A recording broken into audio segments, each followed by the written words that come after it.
किसी की हंसी उड़ाना अच्छा नहीं है। हंसी उसकी उतनी अच्छी लगती है जो आपके दिल को खुश कर दे।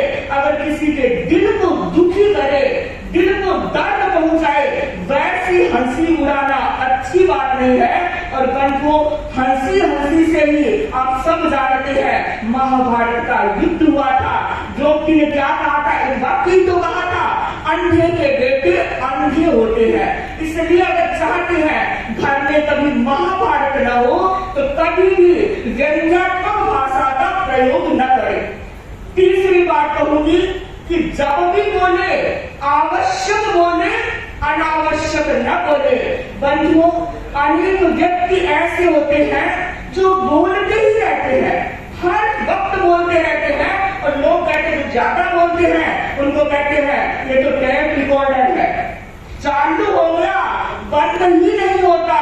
और बंधुओं, ऐसे लोगों से लोग कन्नी काटने लगते हैं। अगर कोई आपके घर में आ गया तो आप सोचे अब तो गया 2-3 घंटा, ये तो जाएगा नहीं, चुप भी नहीं होगा, और बहुत बार बहाना बनाकर आपको कहना पड़ता है आज तो मुझे जरूरी काम है, कहीं बाहर जाना है, ऐसा करके पिंड छुड़ाना पड़ता है।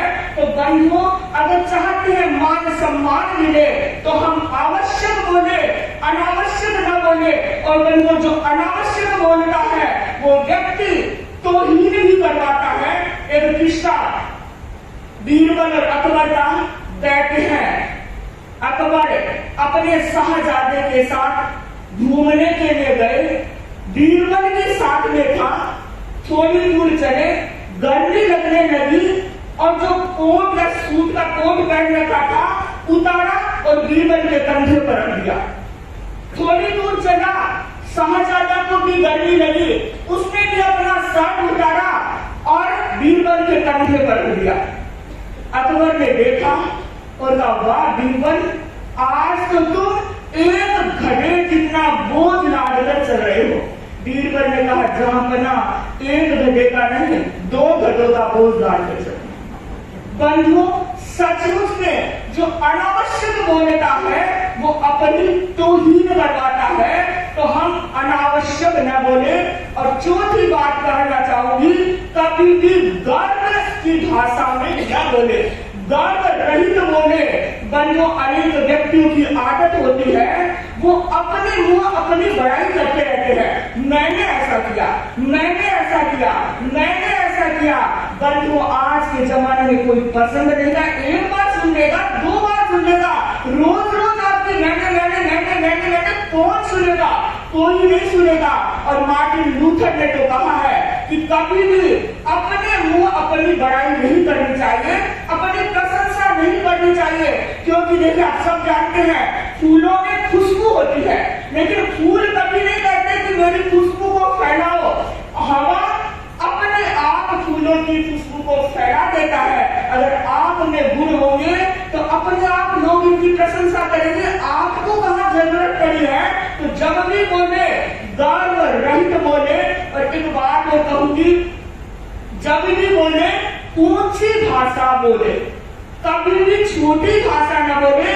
जो व्यक्ति बड़े होते हैं वो हमेशा बड़ी भाषा बोलते हैं, और जो व्यक्ति छोटे होते हैं वो कभी बड़ी भाषा बोल नहीं सकते, और सम्मान उनको मिलता है जो बड़ी भाषा बोलते हैं। आजकल आप मोबाइल में डीपी लगाते हैं, डीपी में फोटो लगाते हैं, अच्छी फोटो दिखनी चाहिए। बंधुओं, डीपी में फोटो चाहे कितनी भी अच्छी लगा लो, लेकिन आपके शब्दों का चयन बता देगा कि आप कौन सी क्लास के व्यक्ति हो, आपका स्टेटस क्या है।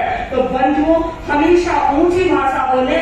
राम का नाम आपने सुना होगा, जब लक्ष्मण को मूर्छा लगी थी, सुसेन व्यक्ति आया था, इलाज करने के लिए आया था, और राम ने कहा आपको लक्ष्मण का इलाज करना है। तब सुसेन ने कहा कि हे राम, मैंने आपको देखा नहीं, लेकिन पहली बार देख रहा हूँ, मुझे एक बात बताइए, मैं लक्ष्मण का इलाज करूंगा तो क्या मेरा नाम कर्तव्य भ्रष्ट लोगों में नहीं आएगा? क्या मैं स्वामी द्रोह का दोष नहीं लगेगा?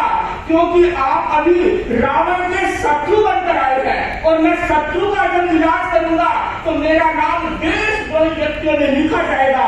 राम ने कहा तुम ठीक कह रहे हो, और उसी समय हनुमान को कहा, हनुमान दैत्यराज सुसेन को सम्मान यहाँ से विदा करो, स्थान पर पहुंचा कर आओ।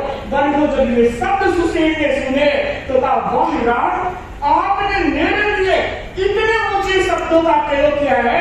सचमुच में आप देव नहीं, आप मानव नहीं, आप तो महामानव है। तो हम चाहते हैं कि हम महामानव की दिशा में बढ़े। और अंत में मैं कहना चाहूंगी कि वाणी संयम दिवस यानी मौन, शादी जी ने कहा मौन, तो मौन भी जरूरी है। मौन जरूरी क्यों है? विवाद घटाने के लिए मौन जरूरी है, ज्ञान को बढ़ाने के लिए मौन जरूरी है, समस्याओं को सुलझाने के लिए मौन जरूरी है। बंधु, मौन के अनेक फायदे हैं। अगर वैज्ञानिक दृष्टि से चर्चा करूं तो कहते हैं जब हम मौन करते हैं, तो जब हम बोलते हैं तो हमारा मस्तिष्क सो जाता है, और जब हम चुप रहते हैं तो हमारा मस्तिष्क सक्रिय हो जाता है। और बंधुओं, अगर आपको कभी भी जिंदगी में बड़े डिसीजन लेना है तो आप 15 मिनट मौन कर लीजिए, आपका डिसीजन निश्चित रूप से सही ही होगा, क्योंकि आपका मस्तिष्क काम कर रहा है, आप मौन हो गए हैं। अगर अध्यात्म दृष्टि से कहूं, जब हम बोलते हैं तो हमारे शरीर में चक्रास होते हैं, 13 चक्रास, वो बंद हो जाते हैं। और जब हम क्या करते हैं, मौन रहते हैं, तो वो चक्रास खुलने लगते हैं। और कुंडलिनी की साधना आपने सुनी होगी, उसके जागरण के लिए भी मौन जरूरी है। शारीरिक दृष्टि से भी मौन जरूरी है, क्योंकि जब हम बोलेंगे तो डाइजेशन सिस्टम ठीक काम नहीं करेगा। अगर डाइजेशन सिस्टम ठीक नहीं होगा तो ऊर्जा नहीं बनेगी तो शक्ति नहीं आएगी। इसलिए शारीरिक दृष्टि से भी मौन अपेक्षित है। और सामाजिक दृष्टि से कहूं तो मौन सर्वश्रेष्ठ है। अगर विवाद हो रहा है, दो व्यक्तियों के बीच बात कर रही है, तो एक व्यक्ति को मौन हो जाना चाहिए, अपने आप तरह शांत हो जाएगी। अनेक चर्चा की जा सकती है, अंत में यही कहना चाहूंगी, आज के दिन को ही हम वाणी संयम के दिवस के रूप में नहीं